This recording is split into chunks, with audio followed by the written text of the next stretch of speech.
পরদিন সকালে প্রায় চোখের জলেই বিদায় নিলাম লামা বর্তনের কাছ থেকে।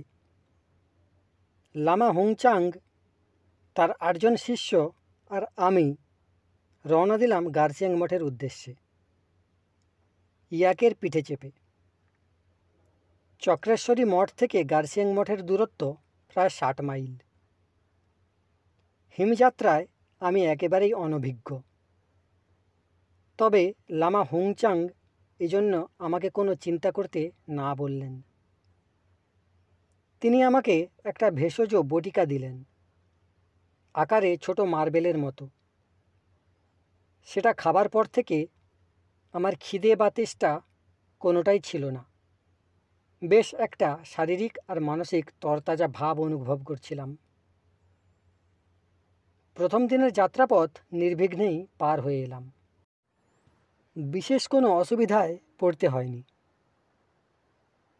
বেশ খুশি খুশি মনেই সেই পুরনো দিনের ঘটনা শোনাতে লাগলেন শঙ্কর ভারতীজি। দ্বিতীয় দিন কিন্তু প্রচণ্ড প্রতিবন্ধকতার সামনে পড়তে হয়েছিল। পায়ে হেঁটে যেতে হলে এ পথে আমি যেতে পারতাম না, এ কথাটা 100 ভাগ সত্যি। ইয়াকের পিঠে বসে থাকাটা যে কী দুর্ভোগ, কী নতুন ধরনের উপদ্রব, তা বলে বোঝাতে পারবো না। অনেকবারই এমন এমন পথ দিয়ে ইয়াক চলেছে যে পথে যাবার সময় পিঠের ওপর বসে থাকলেও আমি সম্পূর্ণ চোখ বন্ধ করে ভগবানের নাম জপ করেছি আর বলেছি, হে ভগবান, এই ইয়াকের পিঠে আমাকে সলিউশন দিয়ে সিটিয়ে দাও। অনবরত এই পড়ে গেলাম আতঙ্ক আর যে সহ্য হচ্ছিল না। ইয়াক খাড়াই পথে ওঠে তো আমি টানটান হয়ে পেছনে হেলে যাই। ইয়াক সোজা নিচে নামে তো আমি সামনের দিকে ঝুঁকে প্রায় উপুড় হয়ে যাই। এমন অনেক সময়ই কেটেছে যখন প্রতি মুহূর্তেই মনে হয়েছে এই গেল এই গেল। বেশিরভাগ পথই বরফে ঢাকা। সেই যে লামা হুংচাং ভেষজ বটিকা দিয়েছিলেন, যেটার অনেকটা আমলকির মতো স্বাদ, সেটা খাবার পর থেকে একবারও ঠান্ডা অনুভব করিনি। এমনকি গার্জিয়াং মঠের পথে 14,000 ফুট উঁচু গিরিপথ পার হওয়ার সময়েও নয়। এক জায়গায় পথ বন্ধ, ওপর থেকে বিশাল ধস নেমে পথ আটকে গেছে। দেখেই বুঝলাম একে সারাতে হলে কোনো শক্তিশালী ক্রেন দরকার।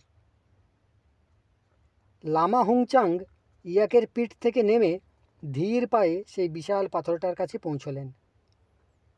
নিজের ঝোলা থেকে একটা ছোট পাথরের বাটি আর একটা চামড়ার শিশি বার করলেন। শিশির মধ্যে কোনো গাঢ় তেল জাতীয় কিছু রাখা ছিল। সেই তেল কিছুটা ঢেলে নিলেন ওই পাথর বাটিতে। তারপর তামার তারের একটা সরু গুছির মতো বার করে তাই দিয়ে তেলটা পাথরের গায়ে ছিটিয়ে দিলেন। তারপর একটু দূরে গিয়ে বসে পড়লেন। আমরাও সবাই ইয়াকের পিঠ থেকে নেমে একটু হাঁটাচলা করে পাটা ছাড়িয়ে নিচ্ছিলাম। একটু পরে লামা হুংচাং ইশারায় তার শিষ্যদের বললেন পাথরটা সরিয়ে দিতে। আমি অবাক হয়ে দেখলাম শিষ্যরা এসে ওই 1 বুক উঁচু বিশাল পাথরটা অনায়াসে রাস্তা থেকে সরিয়ে দিলেন, যেন ওটা তুলার বস্তা। আমাকে হতভম্ব দেখে লামাজি বললেন, ঠিক 2 ঘন্টা পরে ওই পাথরটার ওজন আবার আগের মতোই হয়ে যাবে। আপাতত এই পাথরের ওপর থেকে পৃথিবীর মধ্যাকর্ষণ শক্তি লুপ্ত করে দেওয়া হয়েছে। মধ্যাকর্ষণ বিজ্ঞান যেমন সত্যি, তার নিয়ন্ত্রণও সত্যি। এই তেলটা কয়েকটি দ্রব্যের রাসায়নিক প্রভাব মাত্র। কিন্তু আমরা সাধারণত মধ্যাকর্ষণ থিওরিটাকে এত অকাট্য মনে করি যে তার বিপরীত কোনো ঘটনাকে আমরা সহজেই অপ্রাকৃতিক বলে মনে করি।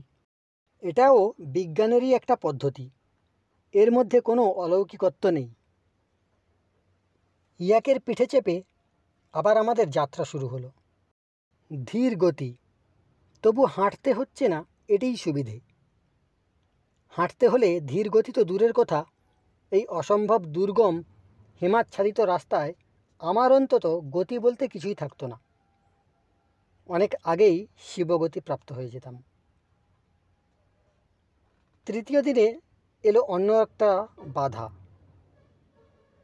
পথে নামতে নামতে এক জায়গায় একটা পাহাড়ি নালা পড়ল। তীব্র গতিতে জল বইছে সেখানে। নালার এপার থেকে ওপার বেশ কয়েকটা সরু দড়ি টানা দেওয়া হয়েছিল। লামা হুংচাং এখানেও তার কেরামতি দেখালেন। তিনি তার ঝোলা থেকে কোনো বনস্পতির শিকড় বার করলেন। তারপর সেটা একটা রাসায়নিক দ্রবণে ডুবিয়ে কিছুক্ষণ খোলা হাওয়ায় রেখে দিলেন। একটু পরে গিয়ে সেটা নালার পাশে পুঁতে দিলেন। 2 ঘন্টা পরে তার থেকে অঙ্কুর বার হলো। তারপর ধীরে ধীরে লম্বা লম্বা লতা বার হয়ে ওই বাঁধা দড়িগুলোতে জড়িয়ে জড়িয়ে ওপারের দিকে এগোতে লাগলো। ক্রমেই লতাগুলো বেশ মোটা হতে লাগলো। আমরা সারা রাত নালার এপারেই বসে রইলাম। সারা রাতের মধ্যে সেই নালার ওপর দিয়ে ওই মোটা মোটা লতা ওপার পর্যন্ত পৌঁছে গেল। দেখলাম দোলনার মতো একটা 4 ফুট মতো চওড়া ঝোলানো অথচ মজবুত পুল তৈরি হয়ে গিয়েছে। আমরা সবাই সহজেই এক এক করে ওই 20-25 ফুট চওড়া নালাটা পার হয়ে গেলাম। লামাজি বললেন, কয়েকদিনের মধ্যেই এই লতাগুলো এত শক্ত হয়ে যাবে যে যতক্ষণ পর্যন্ত তার শিকড়টা সুরক্ষিত থাকবে ততক্ষণ এই পুল আর নষ্ট হবে না। তিব্বতে এই লতাকে বলে সাবা। বাল্মীকির রামায়ণে এই লতার উল্লেখ আছে। লামা হুংচাং অবশ্যই ছিলেন একজন চমৎকারী পুরুষ।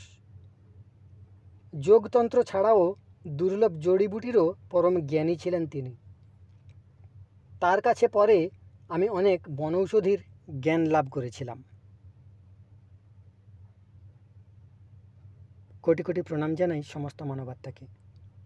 পরের অংশ শুনতে চাইলে চ্যানেলটি সাবস্ক্রাইব করে রাখতে পারেন।